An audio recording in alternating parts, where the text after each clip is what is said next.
Kilómetro Cero nace en 2018 para poner un pie en el futuro. La industria está en el día a día con sus urgencias, esto lo tenemos que hacer, esto no, la calidad, o sea, no les da tiempo de pensar en el futuro. Queremos ser también un club en el que unamos a empresas, startups, emprendedores, científicos, centros tecnológicos para buscar esas soluciones del futuro de la alimentación.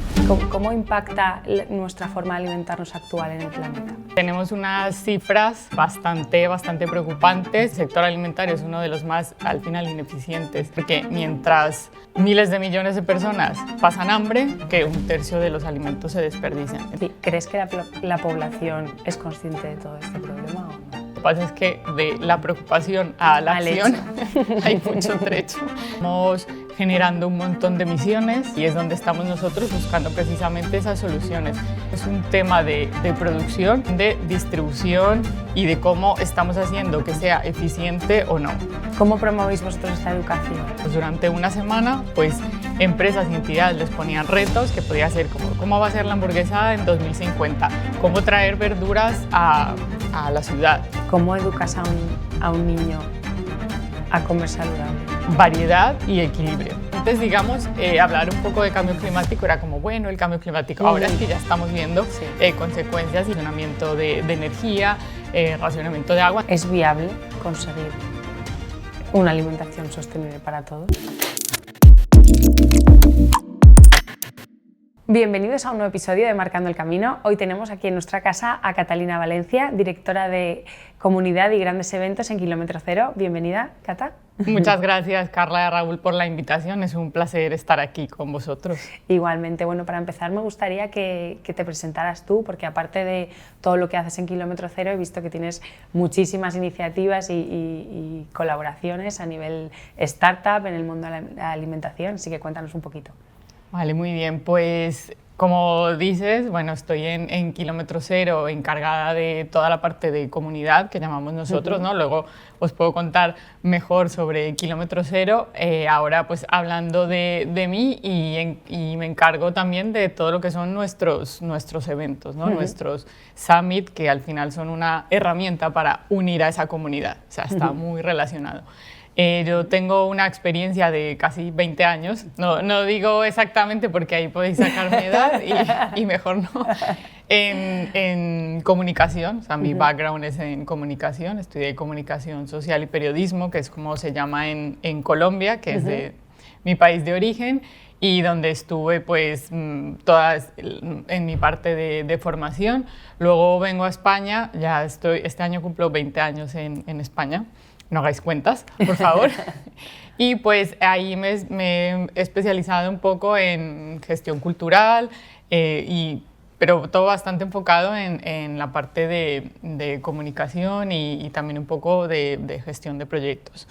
He estado muy vinculada al ecosistema emprendedor, pues también un poco por encontrar mi espacio en Valencia, ¿no? Yo llego y pues también eran unas circunstancias un poco distintas, no teníamos el ecosistema que existe ahora, o sea, para nada, y entonces empiezo un poco a través de colaboración con diferentes personas, con diferentes comunidades que estaban empezando a surgir. Para mí siempre ha sido clave colaborar, creo que ese es el mantra de mi vida, dar y luego pues esperar frutos y creo que así llega todo y esa es como la esencia y resumen de mi vida. He estado colaborando desde WeShare, que es la comunidad de economía colaborativa, colaborando con otras iniciativas como la Colmena o la Colmena que dice sí, que también pues empezó un poco gracias a mi marido y pues así me fui metiendo en un montón de comunidades, colaborando eso pues como siempre y a la vez pues también formándome mucho, ¿no? Aprovechando esto para formarme. Entonces así pues hice un máster de innovación también en Medellín, que tuve la suerte de volver a mi país de origen, que estuvo muy bien y ahí ya empezó como ese germen o esas ganas de, además de comunicación, pues formarme en innovación y empezar a formar parte pues de esto que es el futuro, ¿no? Que desde ese presente, pues cómo podíamos ir yendo hacia ese futuro. Y así es como todo conecta. ¿Y cómo llegas aquí? Bueno, ¿cómo surge Kilómetro Cero? ¿Qué es exactamente Kilómetro Cero y cómo llegas tú hasta Vale, ahí? Pues Kilómetro Cero nace en 2018, nace por ahí a mediados de 2018. Nos crea Familia Martínez, el CEO de Familia Martínez, el fundador, nos crea pues para pensar, para poner un pie en el futuro, ¿no? Para la industria alimentaria. Ellos tienen, Familia Martínez es un conglomerado, una división corporativa de varias empresas que están en el sector alimentario, principalmente mercado cárnico, platos preparados. Y entonces, claro, la industria está en el día a día con sus urgencias, ya, esto lo tenemos que hacer, esto no, la calidad, o sea, con foco en unas cosas muy puntuales, pero no les da tiempo de pensar en el futuro. Y para eso nos crea a nosotros. Al principio, un poco como un brazo de innovación abierta, ¿no? Como de ayudadme a ver qué están haciendo las startups, qué es lo que está ocurriendo allá afuera, o cómo podemos seguir siendo en 10 años competitivos en mercados tan maduros como puede ser la carne. Entonces empezamos un poco así, pero muy rápido nos dimos cuenta de que había muchas más empresas que querían unirse a esto, de que había muchas startups a las que ayudar, que no solamente podíamos ayudar desde Familia Martínez, por ejemplo. Entonces así hemos ido evolucionando, pivotando. Estamos aún, yo creo que terminando de definir cómo eso que somos, porque es que podemos ser tantas cosas y justo estábamos hablando de eso en estos días. Somos ese hub, ese think tank, ese conector, esa plataforma que al final queremos ser también un club en el que unamos a empresas, a startups, emprendedores, científicos, centros tecnológicos para buscar esas soluciones del futuro de la alimentación. Ahí estamos. Nuestra misión es acelerar esa transición hacia un mejor futuro de la alimentación más sostenible, más saludable y más accesible para todos. Y eso lo hacemos a través de diferentes iniciativas, ¿no? Porque claro, está muy bien, pero ¿cómo lo hacemos, no? Sí. Entonces, hace también casi 7 años, 6 años, nos inventamos el primer congreso sobre el futuro de la alimentación, que más que congreso o evento, lo que queríamos era reunir, tener esa excusa para reunir a estos actores, ¿no? Que estaban un poco desperdigados por ahí, pues los queríamos reunir y esto lo llevamos haciendo con bastante éxito ya 6 años. Y son las F-Talks, sí, F-Talks Food Summit, que además hemos internacionalizado, ¿no? Desde hace 4 años lo estamos haciendo también en Ciudad de México, porque también descubrimos pues, que había un potencial de talento, de proyectos, y nos empezaron a buscar y es como de hagamos algo en Latinoamérica también. Tenía mucho sentido para nosotros también estratégico, porque al final es llenar un hueco, buscar un área de oportunidad donde no hay nadie. Hay muchas iniciativas de emprendimiento en Latinoamérica, de aceleración, pero nada tan vertical o tan nicho como lo que nosotros hacemos, y hay pues eso, una despensa agroalimentaria, un montón de talento, un montón de gente, pues eso, que necesita un poco encontrar su lugar. Entonces, por eso decidimos que México podía ser este lugar. Este summit, pues, reúne a esos actores claves. No es una feria, no es un evento súper mega masivo, es un evento más boutique, como le llamamos nosotros, en los que, pues, hacemos que ocurran sinergias, que se conozcan nuevos proyectos, que sobre todo la industria se inspire con gente súper mega top que traemos, pues, como desde el presidente científico de Beyond Meat, el ex chef de Obama y quien hizo toda la política alimentaria, ¿no? Gente que tú normalmente, o sea, no ves en Valencia ni en España, porque es el evento más internacional que existe, y un poco, pues, a partir de ahí, cómo se pueden apoyar estas soluciones que están surgiendo también con la presencia de inversores, que esto también es como un brazo muy importante de lo que hacemos. Entonces, a partir de ahí, hemos ido haciendo estos summit que son como nuestro punto de contacto y nuestro punto de desarrollo de esta comunidad, y además pues lo juntamos, o digamos que se complementa con nuestros programas de innovación abierta, que son programas ya más enfocados en esas oportunidades de innovación, pero también de negocio para grandes empresas, ¿no? Como puede ser Central Lechera Asturiana, la misma Familia Martínez, Vicky Foods, otras grandes empresas pues, que están buscando soluciones, ¿no? Principalmente. Ahora estábamos en un punto muy relación corporate startup, y ahora lo hemos ampliado a todo el ecosistema, ¿no? Entre las mismas corporate pueden colaborar para hacer proyectos de innovación, entre las mismas corporate pueden buscar simplemente un centro tecnológico, o sea, es como buscar dónde está la innovación. Esto es un poco lo que estamos haciendo, son como nuestros dos principales pilares, y luego tenemos todo el tema de divulgación, que es muy importante porque al final es como también conectamos y damos a conocer todo lo que estamos haciendo. Entonces tenemos un podcast también, tenemos un informe que se llama Futuristic, en el que recogemos todo lo que vemos en el año, todo lo que conocemos, toda la gente que forma parte de esta comunidad, y lo metemos en este informe, que es de descarga gratuita, que os recomiendo que lo descarguéis, sí, porque es un documento de referencia. Además también tiene un formato como muy diferente, no es el típico informe, y luego diferentes píldoras que vamos haciendo a lo largo del año. Todo esto se basa en un think tank o en esos miembros, porque 10 personas que somos en Kilómetro Cero no podemos cambiar el mundo, solo lo tenemos claro. Entonces por eso nos pegamos como de esta gente que ya está creando en todo el mundo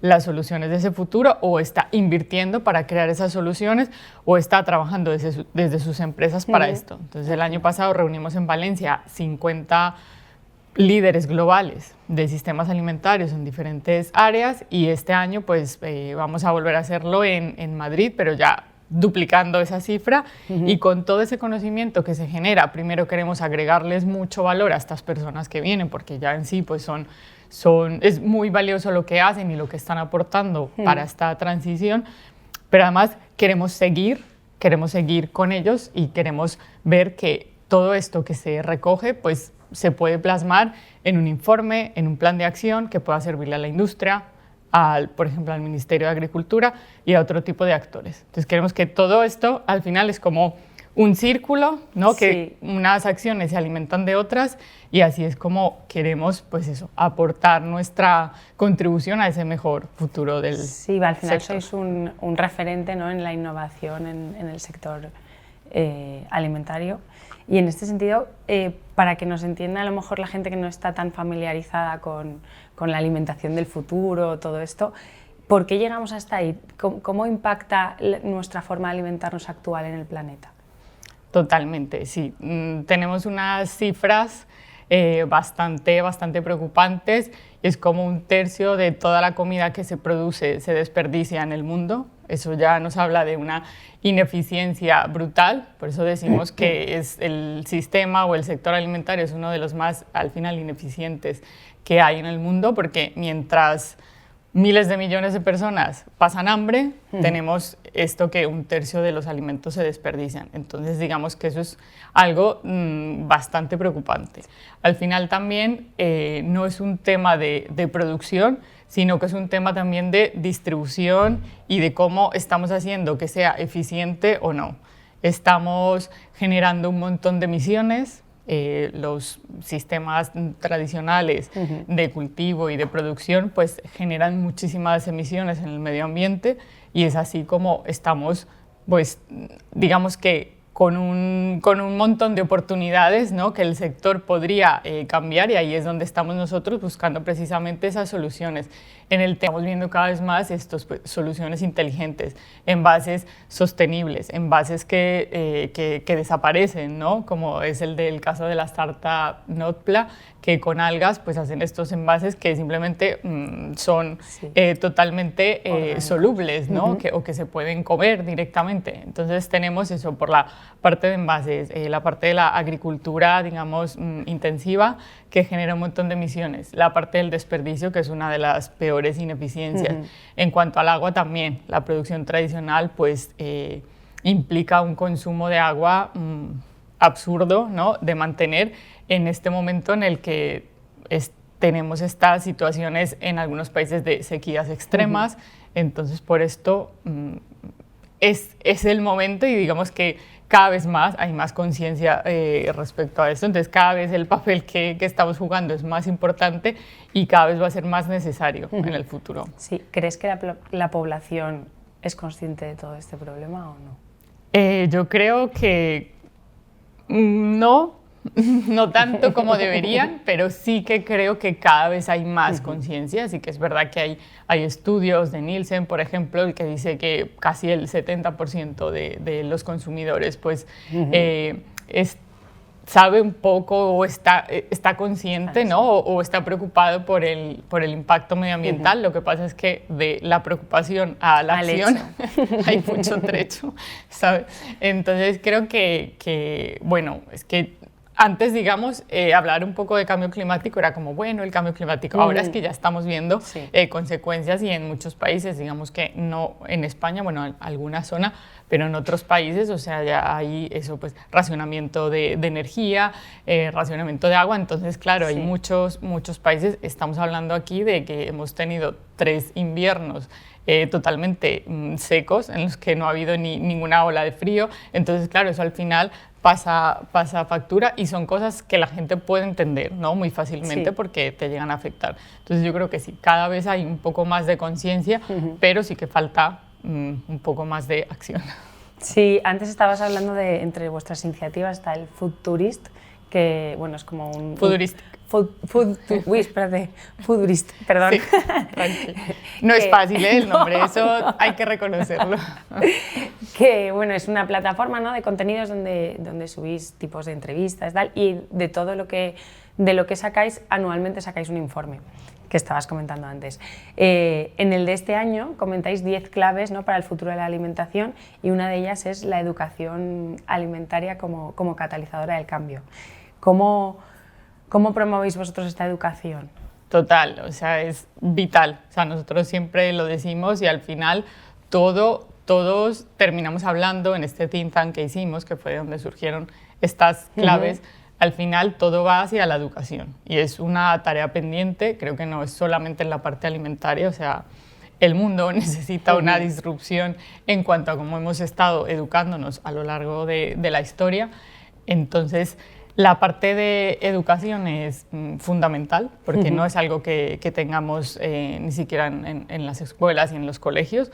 De hecho, estas claves, por ejemplo, fueron a alimentar la Estrategia Nacional de Alimentación del Ministerio de Agricultura y, por ejemplo, ya aparece en este informe, ¿no?, en esta estrategia, pues que la educación nutricional y alimentaria se imparta en los colegios. Vamos a ver esto cómo se va a hacer, pero esto es absolutamente necesario. Totalmente. El que tú no sepas, hay niños pues eso que no saben de dónde viene la comida o cómo comer de forma saludable, cómo comer de forma equilibrada, variada, que al final ahí es un poco donde está el kit de la cuestión, que no lo hacemos. Luego la educación de los padres también tiene que ver muchísimo con los padres. Al final, la familia, pues cómo influye, porque si eso, por más que los niños también vengan educados, pues luego también las familias es lo que nos encontramos y por más que también se haga esfuerzo en los colegios.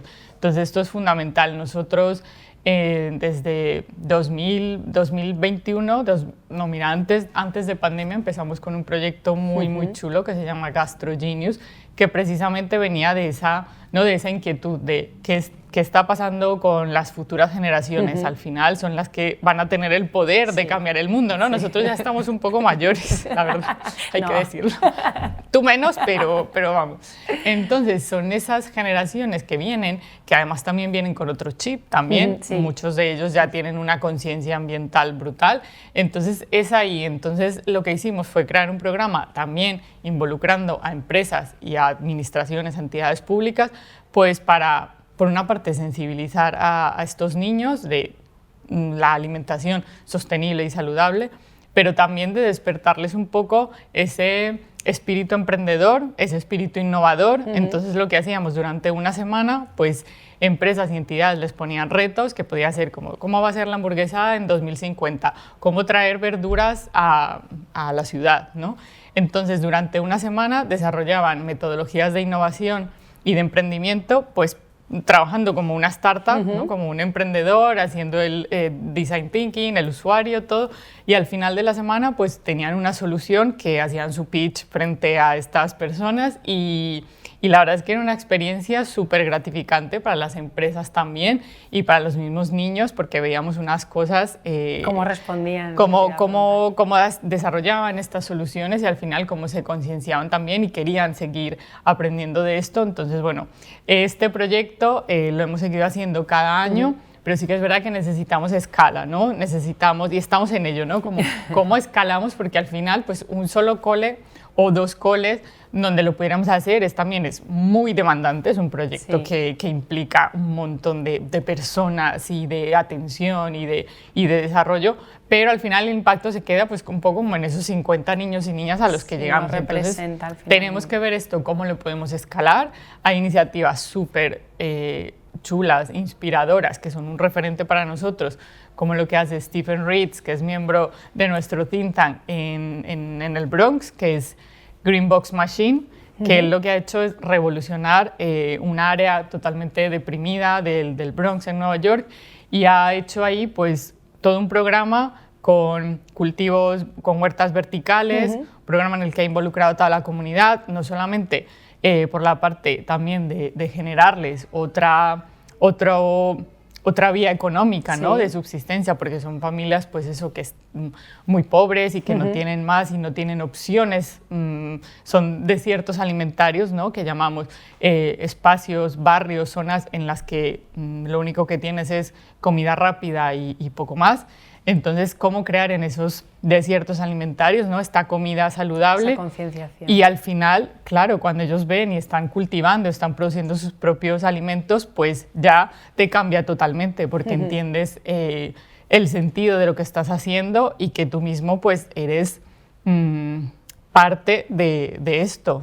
No solamente estás esperando a ir a comprar algo en el supermercado que no sabes ni dónde viene o cuándo se lo pueden comprar porque, como decía, son familias muy pobres. Entonces esto es algo súper revolucionario, algo a lo que nosotros estamos pues muy de cerca con este proyecto, por ejemplo, y ojalá cosas así se pudieran seguir haciendo en todo el mundo, en el que los niños eso pues no solamente digamos aprendieran, sino que lo hicieran o sea, directamente ellos. Y fuesen, ¿no? conscientes, ¿no? De dónde vienen. Y que en las escuelas tuviéramos este tipo de huertos urbanos y todo este tipo de acceso a la alimentación, porque al final es eso. Y con la oferta que hay ahora mismo en los supermercados, ¿cómo educas a un niño a comer saludable o de manera sostenible?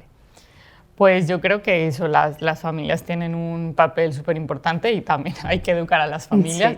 Al final yo creo que es conociendo este tipo de iniciativas, ¿no? Pudiéndolo involucrar en un huerto, o sea, que pueda conocer de dónde vienen los alimentos, quién hace los alimentos, ¿no? Conocer quién está detrás. En los mercados, pues por lo menos puedes, en todos los mercados locales, pues puedes conocer un poco, puedes hablar con las personas que están detrás, ¿no?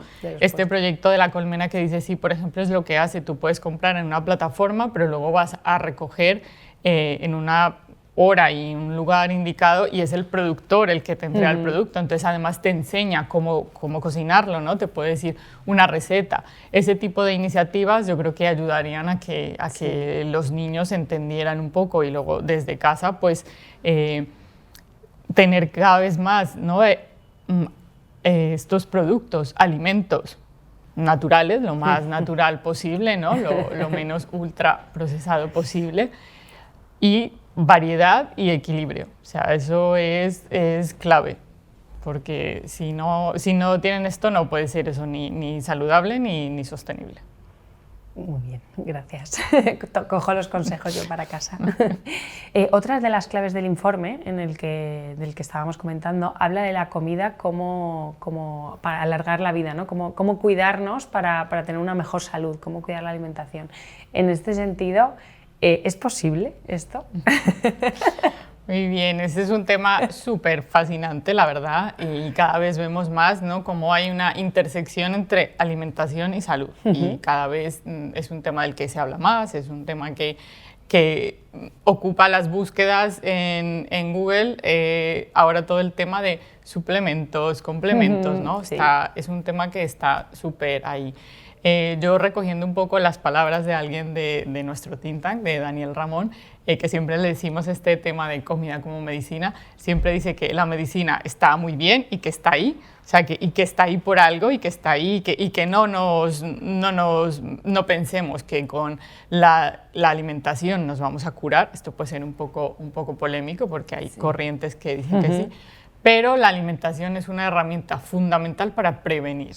Correcto. Eso es como lo que quiero y como el mensaje que quiero que quede. No es para curar, o sea, existe, la medicina está ahí y está ahí por algo, pero sí que la alimentación nos puede ayudar a prevenir y es como una herramienta súper útil para esto.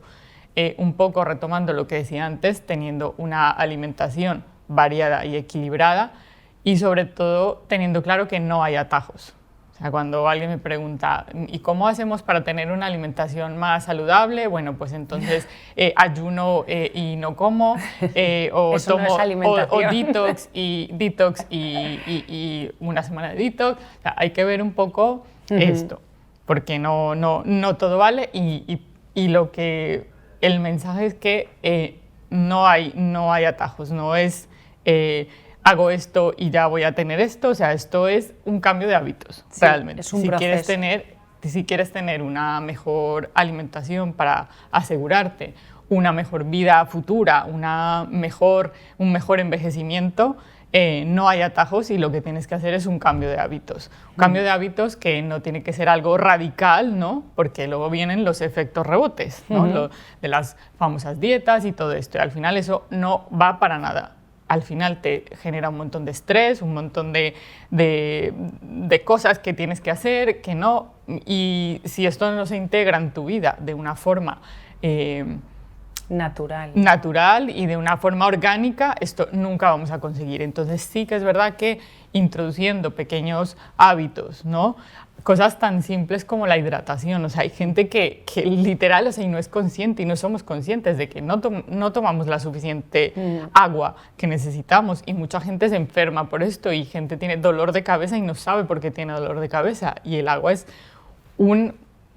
bueno, los líquidos es fundamental y luego también entiendo que mucha gente agua, qué aburrido, pero por ejemplo al agua le puedes poner pepino, al agua le puedes poner frutos rojos, o sea, hay tantas cosas que se pueden hacer y luego eso no es algo que veamos mucho tampoco en España, no veo mucha variedad, por ejemplo en otros países como Colombia es muy común encontrar eso, pues las aguas de, no sé, con hierbabuena, con hierbas aromáticas, es algo súper sencillo, luego tener a mano siempre el tema de los snacks. Bueno, ahí tenemos un berenjenal, un debate brutal, porque eso siempre tiramos de snacks que igual no son tan saludables para nosotros. Pero es parecen. Muy fácil. Sí. Yo creo que volvemos otra vez a la educación, ¿no? Es algo que parece, tú crees que es sano y a lo mejor la gente que no está tan metida en el sector de la alimentación puede caer en eso de, a mí me parece que esto es sano. Pero... Sí, igual lo que decíamos, si tú ves que tiene muchos ingredientes e ingredientes que no conoces, por ahí no es, ¿no? Entonces es un poco así. Sí que es verdad que como comentábamos antes, tampoco es... no pasa nada porque te comas también un snack que igual no sea tan saludable. Sí. Al final es eso, variedad de equilibrio y compensar, ¿no? Si comemos demasiado un fin de semana o si nos pasamos con el alcohol, pues tenemos que compensar. De todos modos, eso, yo no soy nutricionista, todo esto lo he aprendido de todas estas personas que están en nuestro think tank. Menciono también a Begoña Yuk, que justo grabé podcast con ella hace nada y precisamente hablamos de este tema, pero sí que es verdad que la alimentación, no solamente la alimentación, también tenemos que tener esto en cuenta, o sea, tenemos que tener un montón de hábitos, el sueño, el estrés, ¿no? Manejo del estrés, la actividad física es súper importante, entonces todo esto es lo que nos puede llevar a tener un mejor envejecimiento o tener una mejor longevidad. Todo esto va unido y a mí eso me parece maravilloso porque es como, sí, no hay trucos, no hay fórmulas, pero sí que es empezar poco a poco a introducir esos pequeños cambios de hábito que al final sí que pueden ayudar. Eso lo vemos un poco con este documental de las Blue Zones, ¿no? De las zonas azules, porque en ciertos lugares del mundo, pues la gente envejece más y envejece mejor, porque también hay que ver un poco pues, cómo envejeces. Y era una mezcla de muchas cosas, también la parte social, la parte de que estés pues, rodeado de una comunidad con la que tú hagas cosas, con las que no solamente estés trabajando, ¿no? Porque ahora este mundo es como de trabajo, dormir, casa, como lo que puede y ya. Entonces, una comunidad que les acoge, muy importante, o sea, sueño, felicidad, ¿no? Porque al final estar con tu familia, hacer cosas con tu familia, es como este círculo o esta forma de entenderlo de una forma más integral. No somos no solamente porque comas bien y luego tu vida sea un caos o no duermas o duermas 3 horas, no. Sí, pero que hay una parte importante que sí que está en nuestras manos y que sí que podemos controlar, que es todo lo que decías, tanto la alimentación como los hábitos de ejercicio y todo esto. Sí. Te voy a hacer un cambio radical de tema, innovación en la alimentación. Una cosa que me ha llamado mucho la atención, impresoras 3D para hacer alimentos. Claro, nosotros aquí utilizamos impresoras 3D para hacer elementos de comunicación, pero alimentos. Sí. Esto, por ejemplo, hay una startup aquí en España que es Natural Machines, que fue como la pionera en crear estas impresoras 3D. También un poco, también súper mega pioneros. De hecho, nosotros tuvimos una y al final esto, pues, principalmente porque, o sea, todo debe tener una razón de ser, porque es como dices, pues, ahí sí, queda muy guay, ¿no? Tener una impresora.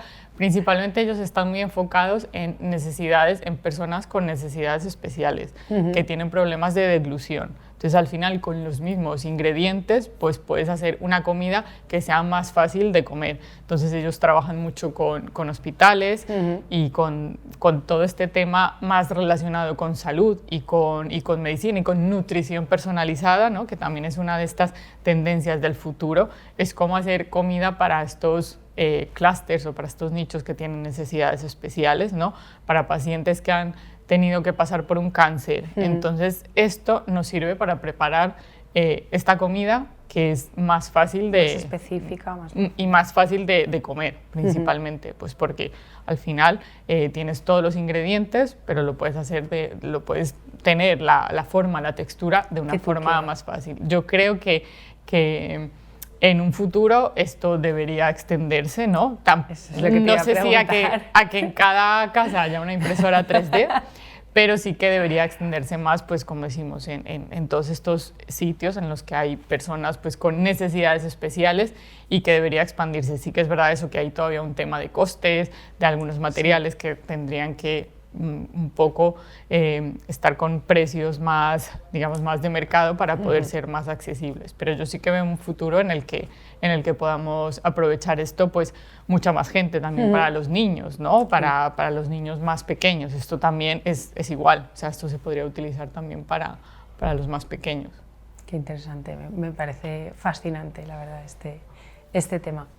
Y en cuanto a estas tendencias que me estás contando de alimentación sostenible, ¿qué otras tendencias o qué se entiende en realidad por una alimentación sostenible?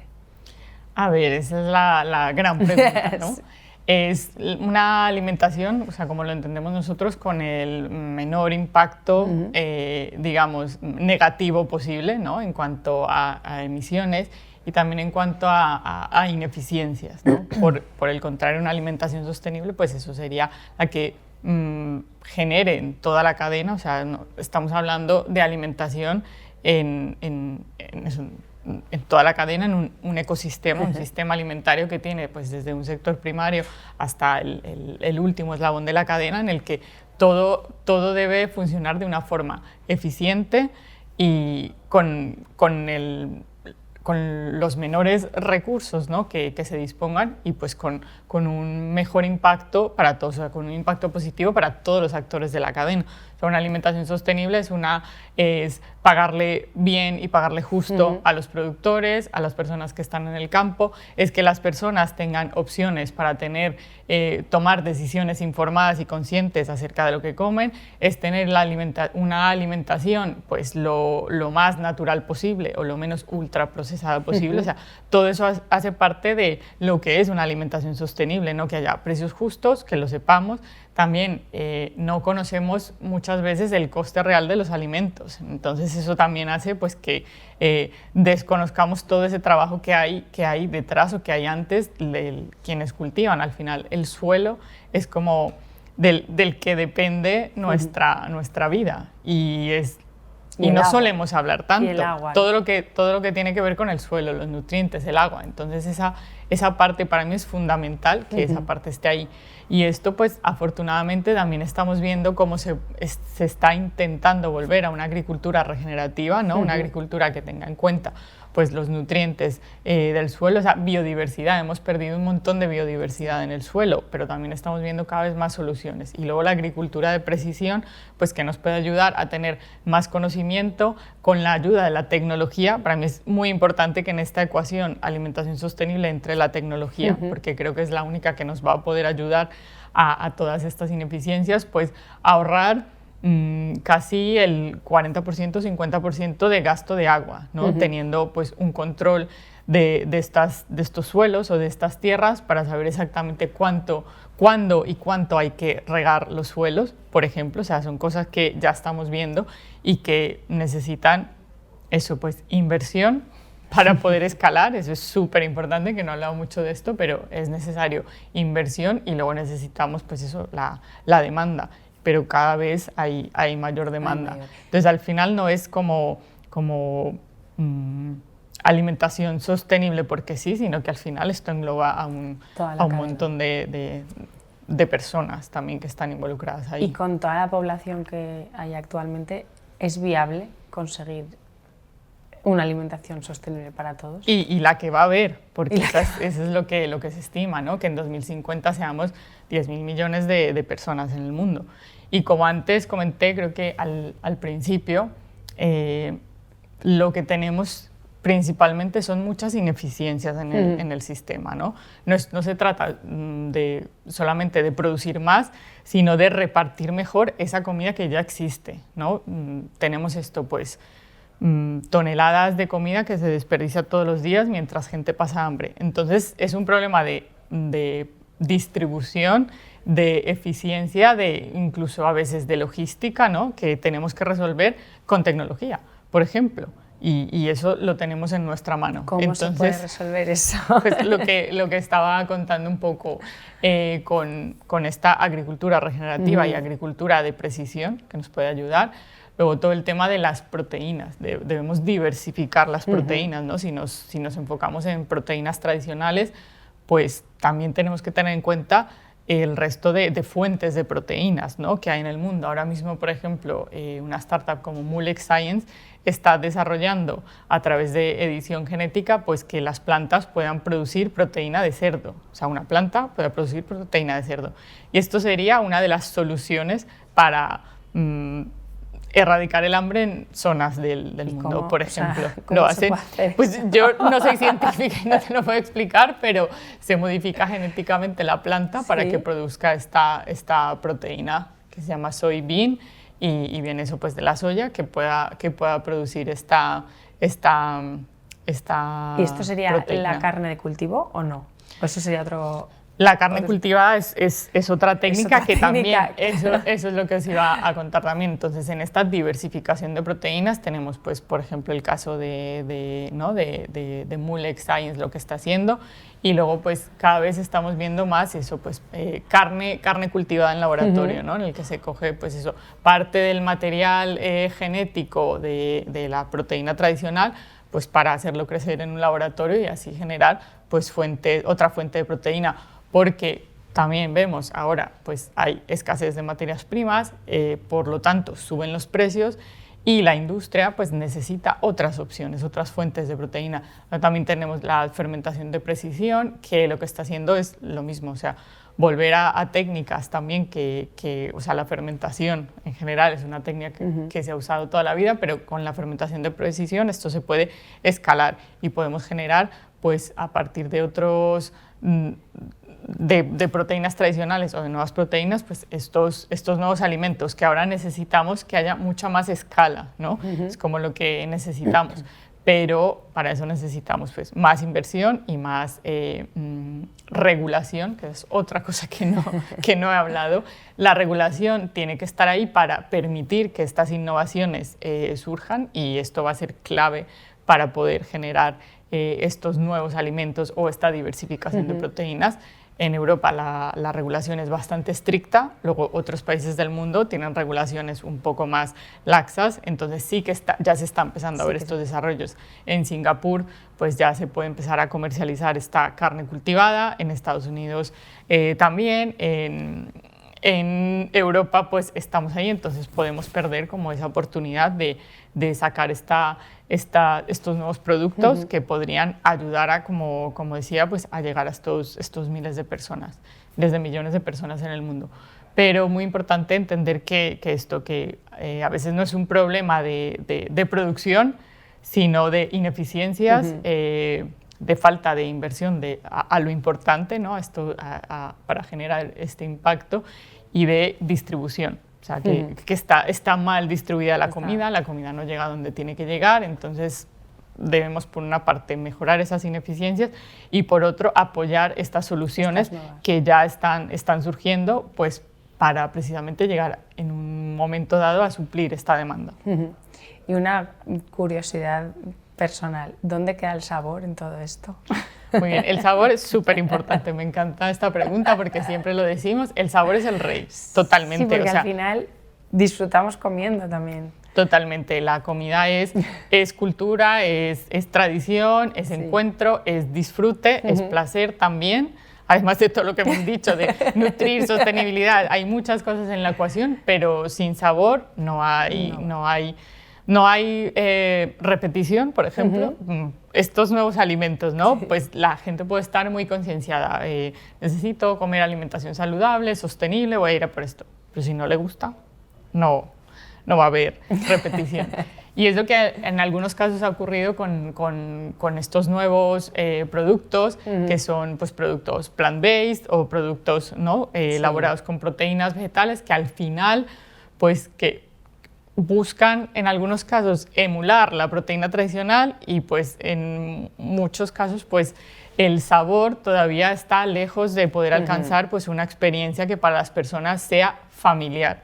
Porque eso es lo que nos pasa, o sea, si nosotros al comer no sentimos familiaridad, no sentimos que haya algo como ese clic que nos diga, vale, esto es lo que estás comiendo o esto lo puedo identificar, o aunque sea algo nuevo, algo con lo que tú te puedas, ¿no? De alguna forma identificar, entonces simplemente no repites, y si no repites, pues no vendes y ahí se queda. Entonces hay muchos proyectos, incluso muchos proyectos en España, o sea, en el mundo, en España, que digamos que aún están encontrando, y ese es uno de los principales, ¿no? Una de las principales causas por las que muchos de estos proyectos no sigan adelante, porque aún falta sabor, falta familiaridad, falta textura, ¿no? Porque es lo que dices, o sea, el sabor el sabor manda, el sabor es el rey, y ahí no hay nada más que discutir. Bueno, y una vez ya quedado claro que el sabor es una de las cosas más importantes y sabiendo que es donde queremos llegar con esta alimentación sostenible, ¿cómo pinta un futuro cercano? Pues para nosotros pinta bastante bien, o sea, nosotros somos optimistas siempre, vamos con eso por delante porque creemos que tenemos todas las herramientas para poder hacer un mejor futuro de la alimentación, tenemos unas mentes brillantes que están ahí con nosotros y que están ya generando esas soluciones, y luego tenemos una industria pues, que está cada vez más preocupada por cosas como reformular los alimentos que ya existen, reformular los productos que existen para que sean más saludables, y también pues, todo el tema de las preocupaciones de la sostenibilidad, que es una demanda ya también de la gente. Entonces nosotros somos súper optimistas y creemos también que el futuro no es como algo que, ay, ¿quién va a ser el futuro? ¿No? Nosotros vemos que es algo que se construye todos los días con las decisiones que tomemos y con donde veamos, por ejemplo, ¿dónde vamos a invertir? ¿No? Por eso hablaba de los inversores. ¿En qué futuro queremos financiar? ¿No? ¿A qué futuro? Entonces eso es determinante, ¿no? Que tengamos muy claro, y por eso existimos nosotros, para poder decirle a la industria y al sector pues hacia dónde debería ir esa atención, en qué deberíamos volcar nuestro tiempo y en qué no. Porque nosotros no creemos o sea, hay mucha innovación, pero hay mucha innovación que no aporta valor, correcto, que no aporta impacto, que pueden ser los productos más fancy o más, no sé, más llamativos o las que ocupan los titulares, pero al final tenemos que ver realmente qué es lo que está aportando valor y qué es lo que necesita la industria y qué es lo que necesita porque se lo está pidiendo el mercado y la gente, y pues qué es lo que necesita el planeta, ¿no? Tener un poco esa parte del planeta, las personas, ¿no? Y que todo esto forma parte de lo mismo. Entonces tenemos que ver hacia dónde queremos dirigir nuestra energía, nuestra atención, y nosotros lo tenemos cada vez más claro hacia dónde queremos ir, y que este futuro tampoco lo vamos a hacer solo nosotros, ni con los 100 que estamos en el think tank. O sea, queremos esto que sea pues eso, un movimiento cada vez más grande, un movimiento global en el que vayamos pues con esas bases y con estos valores y esta determinación a crear esto, pero somos súper optimistas. Retos, como decía antes, la regulación, la falta de financiación y de inversión en muchos casos, y esta parte que decíamos de educación, ¿no? Que cada vez tiene que ir más de la mano, porque no se puede entender lo uno sin lo otro. No. Correcto. Bueno, vamos por el buen camino entonces con todo lo que hemos estado hablando, y como dices, el futuro se va haciendo cada día. Muchísimas gracias, Cata. Ya para terminar te voy a hacer las 3 preguntas que siempre hacemos. La primera es que nos cuentes un poco un placer prohibido que tienes, que es algo que sabes que no deberías hacer pero que te cuesta. Me encanta, porque esa pregunta yo también la hago en el podcast. Más relacionada con alimentación. Sí, aquí es libre. Es libre. Bueno, me gusta eso mucho para desconectar, que luego nunca lo logro, pues este scroll, que es ya como desconectar la mente, y scroll en redes sociales es un placer culposo, porque creo que debería estar aprovechando mejor el tiempo, pero a veces es eso, es como de no puedes estar todo el tiempo aprovechando. Hay que dejarnos llevar en algún momento del día. Entonces hago eso mucho. Luego también en esas scroll random te aparecen cosas interesantes. Sí, entonces, bueno, digamos que así lo justifico, pero creo que debería hacerlo menos, la verdad. Bueno, y tú que conoces muchísimas startups, muchísimas marcas, una que creas que en este sentido de la sostenibilidad en los próximos años vaya a despuntar. Pues muchísimas, claro, porque es que tenemos tantas tenemos tantas en nuestro ecosistema. La verdad es que brutal. Tenemos, bueno, el caso de Vaya Food, ¿no? Que hacen todo este tema de suplementos, de alimentos, pues que te pueden ayudar a tener una vida mejor, que además han creado ahora pues con una valla, han estado investigando un montón de tiempo, que lo que te permite es que poder endulzar sin tener que adicionar pues nada a estos alimentos de una forma muy saludable. Entonces me encanta lo que están haciendo. En esa línea también Aldous Bio, que también forma parte de nuestro portfolio, igual están trabajando con suplementos pues para una vida mejor. Luego en la parte de sostenibilidad, también ahí hay muchas. Te mencionaría lo que está haciendo Naria, que es pues que antes se llamaba Nadie sin su ración diaria, y ellos lo que están haciendo es una plataforma para ayudar a este desperdicio alimentario, pues por una parte a gestionar este desperdicio alimentario, pero el impacto es hacia las personas más vulnerables, o sea, las personas pues que no tienen acceso a alimentos, llevar a los bancos de alimentos a las personas que están pues que tienen, ¿no?, lo que se conoce como las colas del hambre, ¿no?, a que estas personas pues puedan tener alimentos, y también pues por otra parte ayudar a la industria a gestionar todo ese desperdicio. Entonces lo que hacen ellos me parece brutal. Sí, la verdad es que lo es. Y así pues bueno, yo creo que tendría muchos, en Fooduristic hay un montón de casos. El año pasado, por ejemplo, hicimos las 100 startups que están creando el futuro de la alimentación, donde hay un montón de casos. Hay gente que está haciendo cosas brutales en agua, luego todos nuestros proyectos de México, que al final en Latinoamérica tú ves cómo los emprendedores crean proyectos pensando en problemas reales. Muchas veces en España o en Europa hay proyectos como más fancy o que hacen más por...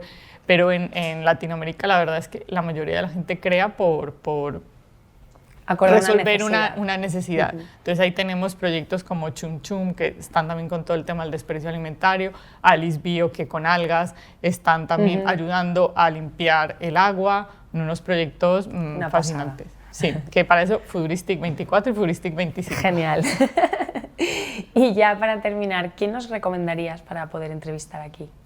Pues justo, precisamente, creo que la persona que recomendaría, así pues también viendo como el enfoque que hacéis y justo que lo acabo de mencionar, para mí sería Kilian Zaragoza, que es el CEO de Naria, que también es eso, es un proyecto que desde Kilómetro Cero pues le tenemos mucho cariño por todo lo que está haciendo. Además es un proyecto que está muy reconocido, que tiene premios del Ministerio de Agricultura y que toca a muchos actores del ecosistema. Han creado también una fundación, entonces yo creo que podría ser muy interesante para ahondar más en el reto del desperdicio alimentario, pero también pues por toda esa parte de impacto social que están generando. Entonces para mí creo que podría ser un invitado, además que habla fenomenal, entonces yo creo que lo haría súper bien. Le llamaremos. Sí, Genial. sí, sí. Pues nada, Cata, ahora sí, muchísimas gracias por tu tiempo, por todo lo que nos has contado.